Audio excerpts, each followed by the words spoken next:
ওম নমঃ শিবায়। মহাদেবের কৃপায় শুরু করছি 2026 সালের বার্ষিক রাশিফল। ভগবানের আশীর্বাদে আপনার বছর হোক সুখ, সমৃদ্ধি ও সাফল্যে ভরা। আজকে আমি বলতে চলেছি মেষ রাশির বার্ষিক ফলাফল। কমেন্টে ওম নমঃ শিবায় লিখে আজকের দিনটি শুরু করুন। ভগবানের কৃপায় আজকের দিনটি আপনার ভালোভাবে কাটবে। এই বছর মনের কথার উপর নির্ভর করে বেশি চলতে পারলে মোটামুটি উন্নতিকেও আটকাতে পারবে না।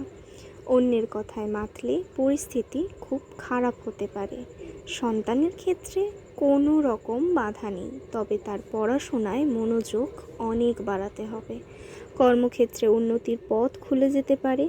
ব্যয় নিয়ে খুব একটা চিন্তা থাকবে না, তবে সঞ্চয় হবে সীমিত।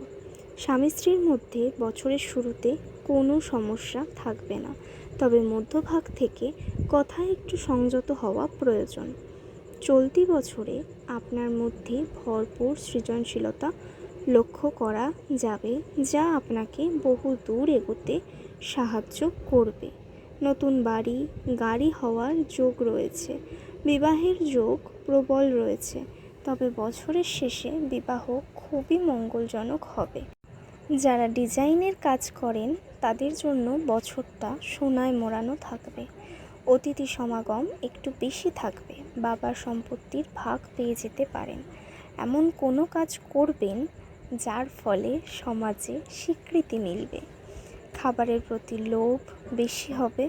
স্বাস্থ্য বেশ ভালোই থাকবে, তবে মাঝে মধ্যে একটু ব্যথা বেদনা বাড়তে পারে।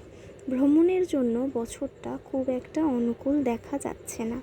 কাউকে যেচে পরামর্শ দিতে যাবেন না, এতে কোনো ক্ষতি হয়ে যেতে পারে। মায়ের শরীর যদি খারাপ থাকে তবে তা ঠিক হওয়ার সম্ভাবনা দেখা যাচ্ছে। সম্পদ।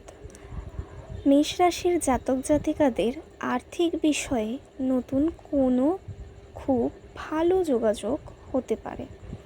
ব্যবসায় খুব উন্নতি হতে পারে। সারা বছর আর্থিক বিষয়ে কোনো অসুবিধা হবে না। পরিবার। এই রাশির জাতক জাতিকাদের বিবাহিত জীবন খুব ভালো কাটবে। পরিবারের সকলের সঙ্গে সম্পর্ক খুব ভালো থাকবে।